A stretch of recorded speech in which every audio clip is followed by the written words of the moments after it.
আবু হুরায়রা রাদিয়াল্লাহু তাআলা আনহু বলেন, রাসূল সাল্লাল্লাহু আলাইহি ওয়াসাল্লাম বলেছেন, তাহাররাউ লাইলাতুল কদরে ফিল বিত্রে মিনাল আওয়াখিল আশার মিনাল সিল আওয়াখির মিন রমাজানা। তোমরা লাইলাতুল কদরকে অন্বেষণ করো, খুঁজে বের করো শেষ দশকে বিজোড় রাতে রামাজানের শেষ দশকে বিজোড় রাতে তোমরা লাইলাতুল কদরকে খুঁজে বের করো। আদেশ, খুঁজে বের করো, খুঁজে বের করো। আয়েশা রাদিয়াল্লাহু তাআলা আনহা বলেন, কানান নবী সাল্লাল্লাহু আলাইহি ওয়াসাল্লাম ইজতাহিদু ফিল আসরিল আওয়াখিরে মা লা ইজতাহিদু ফি গায়রিহি। রাসূল পুরো জীবনে ইবাদতের জন্য রমজানের শেষ দশকে যত চেষ্টা করতেন, ইবাদতের জন্য পুরো বছরে আর কোনো দিন তত চেষ্টা করতেন না। ইবাদতের জন্য রমজানের শেষ দশক চেষ্টা ছিল তার জীবন বাজি রেখে। আয়েশা রাদিয়াল্লাহু তাআলা আনহা বলেন, ইজা দাখালাল আশরুল আওয়াখির, যখন রমজানের শেষ দশক চলে আসতো, শাদ্দা মিজারাহু, রাসূল সাল্লাল্লাহু আলাইহি ওয়াসাল্লাম লুঙ্গি বেঁধে নিতেন, লুঙ্গি গুটিয়ে নিতেন। আসলে তো লুঙ্গি গুটানো বুঝায় চাষি মানুষ জমি চাষ করতে নামে যখন যারা কাঠ ফাড়ে তখন লুঙ্গি গুটিয়ে নেয় তাকে বলে। তো মুহাম্মদ সাল্লাল্লাহু আলাইহি ওয়াসাল্লাম কি কাজে নামছেন যে লুঙ্গি গুটিয়ে নেবেন? তার মানে রমজানের শেষ দশককে তিনি যথাযথভাবে মূল্যায়ন করবেন, তাই তিনি প্রস্তুতি নিচ্ছেন জীবন বাজি রেখে। লুঙ্গি বেঁধে নিতেন, ওয়াহিয়া লাইলাহু, রাতে জেগে থাকতেন, ওয়াইকাজালাহু, পরিবারকে জাগাতেন। তাহলে একাই তিনি ইবাদতের চেষ্টা করতেন না, পরিবার সহ। চলো সবাই মিলে ইবাদত করি, সবাই মিলে তাসবিহ তাহলিল জিকির আজকার ক্ষমা ভিক্ষে যায়। ক্ষমা আজকেই নিতে হবে, যে কোনো মূল্যে। সকাল হতে দিতে হবে না, সকাল হওয়ার আগে ক্ষমা হতে হবে, তারপরে সকাল। এরকম প্রস্তুতি নিয়ে রমজানের শেষ দশককে মূল্যায়ন করতে হবে, যা রাসূল সাল্লাল্লাহু আলাইহি সাল্লাম বলেন। তাই আয়েশা রাদিয়াল্লাহু তাআলা আনহা বললেন, আল্লাহর নবী, আর আইতা ইন আলিমতু আইয়ু লাইলাতিন লাইলাতুল কদরে মা আকুলু ফিহা, আমি যদি বুঝতে পারি লাইলাতুল কদর কোনটা, তাহলে আমি কি করব, কি বলবো, আপনি একটু বলেন তো। তখন আল্লাহ রাসূল বলছেন, কুলি, তুমি বলো, আল্লাহুম্মা ইন্নাকা আফুবুন, হে আল্লাহ তুমি ক্ষমাশীল, তুহিব্বুল আফওয়া, তুমি ক্ষমাকে ভালোবাসো, ফাফু আন্নি, আমাকে ক্ষমা করো। শেষের বাক্যটার আগে দুইটা বাক্য বলা হয়েছে, তাতে তার প্রশংসা করা হয়েছে। হঠাৎ করে কোনো জিনিস বলা যায় না, আগে কিছু বলতে হয়। আলহামদুলিল্লাহি রাব্বিল আলামিন, তার আগে প্রশংসা, অনেক পরে ইহদিনাস সিরাতাল মুস্তাকিম, সোজা পথ দেখাও। আল্লাহ সরাসরি কথা ভালোবাসেন না। প্রথম বাক্যে তার প্রশংসা, আল্লাহুম্মা ইন্নাকা আফুবুন, হে আল্লাহ তুমি ক্ষমাশীল। তাতে তিনি খুশি হয়ে যাবেন, হ্যাঁ আমি তো গাফফার, আমি খুব বেশি ক্ষমা করি, গাফুর রহিম, এই হিসাব ক্ষমা করেন তিনি। যখন আপনি বলবেন আল্লাহুম্মা ইন্নাকা আফুবুন, হে আল্লাহ তুমি ক্ষমাশীল, তখন উনি খুশি হয়ে গেছেন। পরের বাক্য, তুহিব্বুল আফওয়া, তুমি তো ক্ষমাকে ভালোবাসো, হ্যাঁ আমি তো গাফফার, ক্ষমা তো ভালোবাসেনি তিনি, ক্ষমাকে ভালোবাসো। তাহলে যদি তুমি গাফফার হয়ে থাকো, ক্ষমা করা ভালোবাসো, তো ফাফু আন্নি, আমাকে ক্ষমা করে দাও। আগের তিনটা যদি ঠিক হয় তো শেষেরটাও ঠিক হবে। আগের দুইটা যদি ঠিক হয়, আগের দুইটা চূড়ান্ত সঠিক, অত ক্ষমা পাবো, এটাও চূড়ান্ত সঠিক, পাবোই পাবো, নিরাশার কিছু নেই। পৃথিবীর কোনো পাপই যেন নিরাশা না হয়। আল্লাহ তাআলা বলছেন, হে পৃথিবীর মানুষ, দাস দাসী, পাপ করার কারণে নিরাশা হবে না, আল্লাহ তোমার সব পাপকে ক্ষমা করে দিবে। কি গতিতে, কি কায়দায় রাসূল সাল্লাল্লাহু আলাইহি ওয়াসাল্লাম দোয়াটা শিখিয়ে দিলেন। সারা পৃথিবীর পুরুষ নারী বলবে, সিজদায় বলবে, দিন রাত বলবে, তাসবিহ তাহলিলের সাথে ফাঁকে ফাঁকে বলবে, লাইলাতুল কদরে বলবে।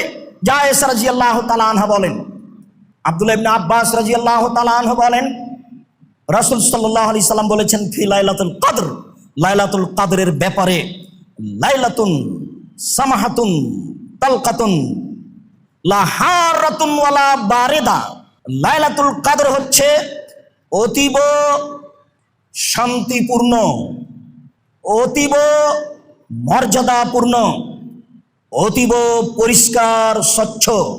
সে রাত খুব বেশি ঠান্ডা হবে না, সে রাত খুব বেশি গরমও হবে না।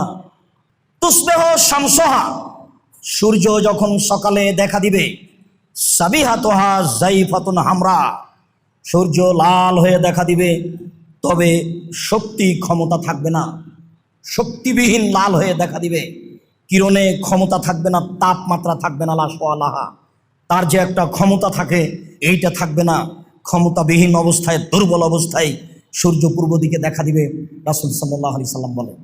জাবের রাদিয়াল্লাহু তাআলা আনহু বলেন, রাসূল সাল্লাল্লাহু আলাইহি সাল্লাম বলেছেন, ইন্নী রাআইতু লাইলাতুল কদরে, আমি নিজে লাইলাতুল কদর দেখেছি, ওয়াইন্নী উনসিতুহা, তবে লাইলাতুল কদর আমাকে ভুলিয়ে দেওয়া হয়েছে।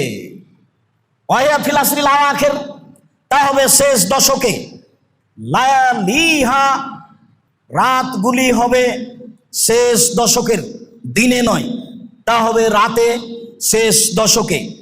লাইলাতুন সামিহাতুন তালকাতুন বাজলা, তা হবে অতীব প্রশান্তিপূর্ণ, তা হবে অতীব মর্যাদাপূর্ণ, তা হবে অতীব পরিষ্কার, তা হবে অতীব স্বচ্ছ। এই কথা বলার পরে তিনি বলছেন কান্না ফিহা কামারান, রাত দেখে মনে হবে চন্দ্র হাসছে। রাতের গতি নকল হচ্ছে লাইলাতুল কদরের। রাত দেখে মনে হবে চন্দ্র হাসছে। আল্লাহ ইয়াখরুজু শাইতানুহা, সে রাতে শয়তান বের হতে পারবে না। অন্তত লাইলাতুল কদরে শয়তান বাঁধা আছে, এটা একটা গতি। সে রাতে শয়তান বের হতে পারবে না। রাসূল সাল্লাল্লাহু আলাইহি সাল্লাম বলেন হাত্তা ইজিউ মুজুন নাহারে, যতক্ষণ পর্যন্ত সূর্য উঠে আলোকিত না হচ্ছে ততক্ষণ পর্যন্ত শয়তান বের হতে পারবে না। লাইলাতুল কদরের পরিচয় রাসূল সাল্লাল্লাহু আলাইহি সাল্লাম বলেন। আবু সাঈদ খুদরি রাদিয়াল্লাহু তাআলা আনহু বলেন রাসূল সাল্লাল্লাহু আলাইহি সাল্লাম বলেছেন ইন্নী রাআইতু লাইলাতুল কদরে, আমি নিজে লাইলাতুল কদর দেখেছি। ওয়া ইন্নী নুসিতুহা, তবে সেটা আমাকে ভুলিয়ে দেওয়া হয়েছে। কোনটা যে লাইলাতুল কদর? আমাকে ভুলিয়ে দেওয়া হয়েছে। ওয়া ইন্নাহা ফিল আশরিল আওয়াখির, অবশ্যই তা হবে শেষ দশকে। ওয়া রাআইতু কান্নী আসজুদু ফি তিনিন ওয়া মাইন, তবে আমি দেখছি নিজেকে আমি যেন মাটি এবং পানির মধ্যে সিজদা করছি।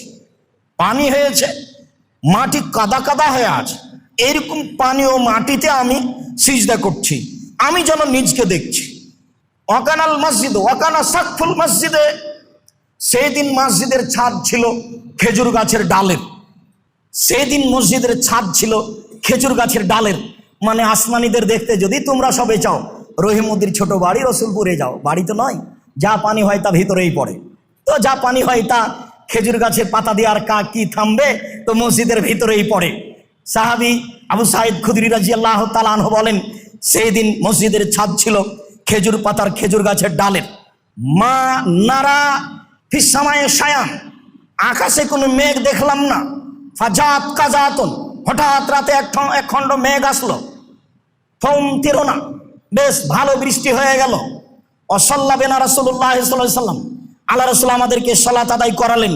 ফারাইতু আসারাল তিন ওয়াল মায়ে আলা ওয়াজহি রাসূলিল্লাহ সাল্লাল্লাহু আলাইহি সাল্লাম, সেদিন আমি দেখলাম রাসূলের কপালে মাটি ও পানির দাগ, মানে কাদা মাটির দাগ। কাদা মাটির উপরে সিজদা করেছে, সিজদা তো মসজিদে করেছে, তাহলে পানি মসজিদের থামেনি, মানে ছায়া রৌদ্র থামে, পানি থামে না। রাসূল সাল্লাল্লাহু আলাইহি সাল্লামের কপালে দেখলাম যে পানি ও মাটির চিহ্ন। আবার বলছেন সেদিন ছিল মিন সুবহে এহদা ইশরিনা, সেদিন ছিল 21 রাত সকালে। অন্য বর্ণনায় এসেছে সেদিন ছিল 23 রাত সকালে। কিছু বর্ণনায় এসেছে তা ছিল 27 রাত, কিছু বর্ণনায় এসেছে তা ছিল 25 রাত, কিছু বর্ণনায় এসেছে তা ছিল 29 রাত। তবে এই দুটা হাদিসে উল্লেখ হয়েছে 23 রাত আর 21 রাত, যদিও একাধিক সহিহ হাদিস 27 রাতের। তবে নির্ধারণ করার কোনো সুযোগ নেই, সবটাতে বলা হয়েছে আমাকে ভুলিয়ে দেওয়া হয়েছে। তিনি বলছেন আমি লাইলাতুল কদর দেখলাম, আমি বাড়ি থেকে বের হলাম তোমাদের বলে দিব, বের হয়ে দেখি দুজন মানুষ মারামারি করছে। তো ওদের দেখতে গিয়ে আমি ভুলে গেলাম, আরে সেইটা কোন রাত, ভুলে গেলাম। তারপরে বলছেন যে তোমরা রমজানের শেষ দশক মূল্যায়ন করো। তাহলে কয়েকবার একই কথাই হলো যে তিনি ভুলে গেলেন, ভুলিয়ে দেওয়া হলো। তার মানে মানুষ যেন একদিন ইবাদত করতে না শিখে। এদেশে হাজারো মানুষ 27শে রমজান ইবাদত করতে শিখলো, হুজুরও বললেন, খাওয়া দাওয়া হলো, সবটাই বেশ ভালো হলো, কিন্তু ইবাদত হলো না। তা আবার রাসূলের পদ্ধতিতে হলো না, রমজান মূল্যায়ন করতে পারছি না। সম্মানিত মসজিদে মুসল্লি, আমি এই অংশে এসে আপনাদেরকে আরেকটি জরুরি কথা বলতে চাচ্ছি যে মনে রাখবেন অনেক ইবাদত আছে পৃথিবীতে। সালাত একটা ইবাদত, সিয়াম একটা ইবাদত, হজ একটা ইবাদত, তাসবিহ তাহলিল একটা ইবাদত, জিকির একটা ইবাদত, দানও একটা ইবাদত। কিন্তু কোনো ইবাদত দানের মতো না, দানের মতো শক্তি ক্ষমতা রাখে না কোনো ইবাদত। যার কারণে রাসূল সাল্লাল্লাহু আলাইহি সাল্লাম রমজান মাসে পশ্চিম দিকের পূর্ব দিকের বাতাসের চেয়ে বেশি দানশীল ছিলেন। পশ্চিম দিক থেকে বাতাস আসলে ধ্বংস নেমে আসে, বাড়িঘর ভেঙে যায়, জোরে বাতাস আসে। উত্তর দক্ষিণ থেকেও হতে পারে, তবে পূর্ব দিক থেকে বাতাস প্রবাহিত হলে পশু প্রাণী তরুতাজা হয়, ঘাসপালা তরুতাজা হয়। পূর্ব দিকের বাতাস যত উপকারী, রাসূল সাল্লাল্লাহু আলাইহি ওয়াসাল্লাম বলছেন যে রমজান মাসে তিনি ছিলেন পূর্ব দিকের বাতাসের চেয়ে বেশি দানশীল। বর্ণনাকারী আবু হুরায়রা রাদিয়াল্লাহু তাআলা আনহু বলেন, দানের ব্যাপারে রাসূল সাল্লাল্লাহু আলাইহি ওয়াসাল্লাম কেন বললেন যে সবাকে দান করতে হবে? কেন? দানই এমন একটা ইবাদত যা দিয়ে মানুষ সহজেই বিপদ থেকে বেঁচে যাবে। অন্য কোনো ইবাদত দিয়ে সহজে বিপদ থেকে বাঁচা যায় না। আর সব ইবাদতগুলি আপনার শুধু নিজের উপকার করে। সিয়াম পালন করবেন, আপনার উপকার। হজ করবেন, আপনার উপকার। কোরআন তেলাওয়াত করবেন, আপনার উপকার। আর যখন আপনি দান করবেন তখন আপনার সহ আর একজনের। আপনি দান করলেন, আপনিও নেকি পেলেন, আপনার মায়ের কবরের শাস্তি বন্ধ হয়ে গেল। আপনি দান করলেন, আল্লাহর রাগটা মিটে গেল, দানের প্রতিক্রিয়া আল্লাহর উপরে গিয়ে পড়লো। আপনি দান করলেন, বিচারের মাঠে আপনার জন্য বিশেষ ছায়া হয়ে গেল। দানটাই সরাসরি ছায়া। আপনি দান করলেন, আপনার পাপ মিটে গেল। পানির কারণে যেমন আগুন নিভিয়ে যায়, রাসূল সাল্লাল্লাহু আলাইহি ওয়াসাল্লাম বলছেন ইন্না সাদকাতা তুদফিউল খাতিয়াতা কামা ইদফিউল মাউন নারা। নিশ্চয় দান মানুষের পাপকে মিটিয়ে দেয়, পানি যেমন আগুনকে নিভিয়ে দেয়। যদিও ভারত, বাংলাদেশ, পাকিস্তানে দানের কথাটাকে মানুষ দুর্বল দৃষ্টিতে বুঝে। কেন? এখন এদেশে স্কুল কলেজ যা দেখছেন এগুলো সব এনজিও, এগুলো ইংরেজদের এনজিও। এক সময়ে শুধুমাত্র মাদ্রাসায় পড়ে মানুষ বিবাহ পড়াতে পারতো, জুমার খুতবা দিতে পারতো, অফিস আদালত চালাতে পারতো। তা ছিল মোগলেরা। 750 বছর করেছে তারা এসেছিল ইরান থেকে। তারা ফার্সি ভাষায় দেশ চালাতো, একটা প্রতিষ্ঠানে সবকিছু শিখতো। যখন রবার্ট ক্লাইভ আসলো, ইংরেজ আসলো, তখন এটাকে বন্ধ করে দিয়ে এই হাই স্কুল প্রাইমারিকে এনজিও হিসেবে ঢুকিয়ে দিল। তখন মানুষ দেখলো, আলেম ওলামা, ধর্মভীরু মানুষেরা, যে আমাদের দিন ধর্ম তো মিটে গেল। যেমন এখন মক্তব মিটে যাচ্ছে, মক্তব কিন্তু এখন আর তেমন নেই, আগে যেভাবে ছিল। দিন ধর্ম মিটে গেল, তখন তারা মক্তব চালু করলো, তখন তারা মাদ্রাসা চালু করলো। সরকারি টাকা দিয়ে স্কুল চলে, এনজিও চলে। তো এই টাকা কে দিবে? তখন এরা মানুষের কাছে আদায় করতে গেল। ইংরেজদের আগে সরকারি টাকা দিয়ে, মোগলদের টাকা দিয়ে দেশ চলতো, দিন ধর্ম শেখানো হতো। কিন্তু ইংরেজ যখন দখল করলো, তখন মানুষ টাকা পয়সা চেয়ে প্রতিষ্ঠান চালাতে লাগলো, দিন ধর্ম শিখতে লাগলো। তো যারা শিখতে লাগলো তারা প্রায় গরিব মানুষ, টাকা উঠিয়ে কিছু মানুষ খেয়ে ফেললো। তখন আর 5 জন দেখলো তো টাকা উঠে খেয়ে ফেলে, ওকে দিয়ে কি হবে? ধীরে ধীরে এই পয়েন্টটা দুর্বল হয়ে গেল। যার কারণে দানের কথা বললেই মানুষ একটু দুর্বল দৃষ্টিতে দেখে বা ভালো চোখে মেনে নিতে পারে না। এই সামাজিকতার কারণে, এই primary school, high school, college, বিশ্ববিদ্যালয়, এই এনজিওর কারণে। এটা কিন্তু ইংরেজদের এনজিও। আজও তারা চলে গেছে, কারিকুলাম ঠিকই আছে, ওদেরই দিন, ওদেরই খাতা, ওদেরই হাজিরা, ওদেরই নাম, ওদেরই সম্মান জানানো, ওদেরই স্যালুট জানানো, সব কিছু অফিস আদালত, কোর্ট কাচারি তাদের। আর বিচার বিভাগ তো 16 আনাই তাদের। বোরখাটাও পরে থাকে একজন জজ, উকিল দেখবেন না, ওটা তাদেরই আছে। ওইভাবেই কথা বলতে হবে, ওইভাবেই ডং করতে হবে। চলে গেছে 75-80 বছর হলো, কিন্তু কৃষ্টি কালচার রেখে গেছে, ওইটা বাস্তবায়ন করছে। এরই ফাঁকে আমরা পিছনে পড়ে গেছি, যার জন্য দানটাকে যথাযথভাবে ভালোবাসতে পারি না। মানুষের ইবাদতের জগতে সবচেয়ে প্রিয় ইবাদত হতে হবে দান। ভালোবাসার খাতিরে বৈধ জায়গাতে দান করতে শিখতে হবে। আমি আপনাকে জামিয়া সালাফে খাস করে দান করতে বলিনি। রমজান মাসে দান করুন। এদেশে একটা সংগঠন আছে ধর্মের নামে, তারা দান উঠায়, এয়ানত নাম দিয়ে। দান উঠানোটা ঠিকই আছে, মানুষ যা উপার্জন করে তার থেকে দান হতে হবে। মানুষ যে 20,000 টাকা মাসে বেতন পায় তার থেকে দান হতে হবে। মানুষ যে 1 লক্ষ টাকা মাসে ইনকাম করে তার থেকে দান হতে হবে। মানুষ যে 50 মণ ধান পেয়েছে তার থেকে দান হতে হবে। আল্লাহ বলছেন দান করো, আমি যেটা খেতে দিয়েছি সেখান থেকে। তোমারটা আমি দান করতে বলিনি, আমি যেটা খেতে দিয়েছি সেখান থেকে দান করো। এটা জাকাত নয়। জাকাত দিয়ে মানুষের ফাঁসি রক্ষা হয়, জাকাত দিয়ে নেকি পাবো এ কথা নয়। জাকাত ভিন্ন জিনিস। জাকাত দিয়ে মানুষের ফাঁসি রক্ষা হয়, জাকাত দিয়ে নেকি পাবো এ কথা নয়। নেকি পাবো দান করে। তা আল্লাহ রাসূল বললেন সবাকে দান করতে হবে। সাহাবীন বলে অবাক কথা, সবাই দান করবে কি দিয়ে? টাকা না থাকলে? তখন আল্লাহ রাসূল বললেন মানুষের বাড়িতে কাজ করবে, কাজ করে যে পয়সা উপার্জন করেছে সেখান থেকে সে নিজে উপকৃত হবে এবং দান করবে। বোঝা যাচ্ছে দিন মজুরকেও দান করতে হবে। ইবাদতের জগতে সবচেয়ে শক্তিশালী, আপনাকে জান্নাতে নিয়ে যাওয়ার বড় মাধ্যম আপনার বাপ মা, পূর্বসূরি যারা চলে গেছে 100 বছর আগে, যার মাধ্যম দিয়ে আপনি পৃথিবীতে এসেছেন, ওদেরকে জান্নাতে দিয়ে দেওয়ার একটা বড় মাধ্যম হলো দান। অন্য কোনো মাধ্যম আপনি দিয়ে তাদের উপকার করতে পারবেন না তেমন, তবে মুখের কথা, দান দিয়ে আপনি সবার উপকার করতে পারবেন। সম্মানিত দিনী মুসলিম ভাই বোন যারা আমাদের সামনে আছেন, যারা দেশ বিদেশে অনলাইনে আমাদের সাথে আছেন, সমস্ত দিনই ভাই বোনকে রমজান মাসে 11 মাস সহ রমজান মাসে দানের হাতকে একবারে জোরালোভাবে প্রশস্ত করার জন্য অনুরোধ জানাচ্ছি। হন না কেন আপনি অসচ্ছল মানুষ, হন না কেন আপনি সচ্ছল মানুষ, যে কোনো মূল্যে যেটুকু উপার্জন করছেন তার থেকে দান করতে হবে। আল্লাহর আদেশ, নবীর আদেশ। আর এটা জান্নাত পর সবচেয়ে বড় মাধ্যম। চলে গেছে যারা, তাদেরকে জান্নাতে নিয়ে যাওয়ার সবচেয়ে বড় মাধ্যম, তাদের কবরের শাস্তি মাফ করে দেওয়ার সবচেয়ে বড় মাধ্যম দান। এইটা আমাদেরকে মনে রাখতে হবে। সম্মানিত দিনী ভাই বোন, অসহায় ফকির মিসকিনকে দেন। ফকির যে ভিক্ষা করে আর মিসকিন চাইতেও পারে না, সংসারে চলে না, তাকে দিতে হবে। এছাড়া এদেশের কওমি বেসরকারি মাদ্রাসা যেগুলোতে কোরআন হাদিস শিক্ষা দেওয়া হয় একমাত্র আল্লাহকে সন্তুষ্ট করার জন্য, সেখানে কোনো উদ্দেশ্য থাকে না। তবে শিরক বেদাত মুক্ত প্রতিষ্ঠানে দান করবেন। যেখানে শিরক বেদাত হয়, ওই হিফজখানার ছেলেরাকে নিয়ে গিয়ে কোরআন মাজিদ পড়িয়ে কবরে বক্সে দিয়েছ ওর বাপের, পড়লো ছেলেটা, বাপের কবরে বক্সানো যায়? এরকম জায়গাতে দান খায়রাত করা থেকে বিরত থাকাই ভালো হবে, কেননা তাতে পাপের সহযোগিতা করা হবে। থাকলো আপনাদের প্রাণের প্রতিষ্ঠান জামিয়া সালাফিয়া, আপনাদের অন্তরের প্রতিষ্ঠান। এদেশে একমাত্র জামিয়া সালাফিয়া এমন একটা প্রতিষ্ঠান যে নিঃস্বের উপরে আছে, নিচে কোনো ভিত্তি নাই, এমনিতেই আছে, আল্লাহর সন্তুষ্টির উপরেই চলে। যার জন্য দিন রাত আমি বলি, আল্লাহ আমাদের ভুলের কারণে, আমার ভুলের কারণে অসন্তুষ্ট হয়ে তুমি জামিয়া সালাফিয়ার ক্ষতি করো না, তুমি জামিয়া সালাফিকে কবুল করো।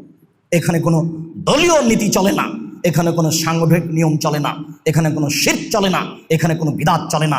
একমাত্র আল্লাহকে সন্তুষ্ট করার জন্য দিন ধর্ম শিখিয়ে দেওয়া হয় ভিত্তিহীন অবস্থায়। এটা একটা প্রতিষ্ঠান এদেশে সবচেয়ে বড় এলাকা এরিয়া নিয়ে অবস্থান করে। জামিয়া সালাফিয়া রূপগঞ্জ, নারায়ণগঞ্জ, ঢাকা প্রায় 50 বিঘা জমির উপর অবস্থান করে।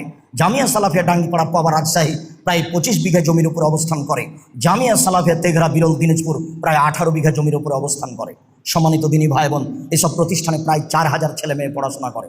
তাতে 305 জন এতিম রয়েছে, আরও অনেক অসহায় ছেলে মেয়ে রয়েছে যারা আপনাদের সহযোগিতায় শিক্ষা অর্জন করে। প্রায় 250 জন শিক্ষক কর্মচারী রয়েছেন যাদের প্রতি মাসে বেতন লাগে প্রায় 26 লক্ষ। কোটি কোটি টাকার জমি ক্রয় করা হবে বলে সিদ্ধান্ত নেওয়া হয়েছে, চলবে ইনশাআল্লাহ। একটা একাডেমিক ভবন চলছে যাতে 3000 ছাত্র একসাথে ক্লাস করতে পারবে। জামিয়া সালাফিয়া রূপগঞ্জ, নারায়ণগঞ্জ, ঢাকার 200 শতক জমি মসজিদের জন্য বরাদ্দ হয়ে গেছে, চূড়ান্ত হয়েছে। জমিতে আপনার মাটি টেস্ট, সয়েল টেস্ট করা হচ্ছে। এটা শেষ হলেই পাইলিং শুরু হবে, তারপর নির্মাণের কাজ শুরু হয়ে যাবে। মোটামুটি প্রস্তুতি চলছে। প্রথমে আপনাদের দোয়া। দেশবাসী যারা দেশে বিদেশে আছেন, দিনী ভাই বোন, আমি আপনাদেরকে আন্তরিকভাবে অনুরোধ করছি, আমি আমার পক্ষ থেকে আপনাদেরকে জানিয়ে রাখলাম মাত্র, বিচারের মাঠে যেন আমাকে জবাবদিহি হতে না হয়। কেউ যদি বলে যে আমরা অবগত হতে পারিনি, তাই আমি খাকসার সাধারণ মানুষ, পৃথিবীর দিনী ভাই বোন, সঠিক আকীদার ভাই বোনকে আমি বলে যাচ্ছি, জামিয়া সালাফিয়া আপনাদের সম্পদ। যেখানে ছেলে মেয়ে বাংলা, ইংরেজি, আরবি উন্নত মানের শিক্ষা অর্জন করে জাতির অন্যায়ের বিরুদ্ধে লড়বে মুখে কলমে মিডিয়ে।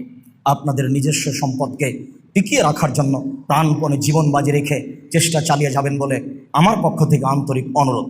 নিজের জমি জায়গা, নিজের ফসল পানি, ছেলে মেয়েকে যেভাবে হেফাজত করার চেষ্টা করেন, জামিয়া সালাফিকে সেভাবে হেফাজত করার চেষ্টা করবেন বলে আমি আশাবাদী। এটা জাতির ওপরে, আপনাদের উপরে আমি চাপিয়ে রাখলাম, আমাকে যেন একাই বিচারের মাঠে জবাবদিহি না হতে হয়। আমি মানুষ হিসাবে ত্রুটি করছি, তা আমার বিবেচনায় আসে না।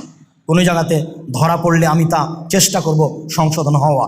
কেউ যদি আমাকে বলে, আমি আপনাকে বলে যাচ্ছি, আপনিও প্রস্তুতি নেন। প্রথমে আপনি আল্লাহকে বলেন, আল্লাহ তুমি জামিয়া সালাফিয়া কবুল করো।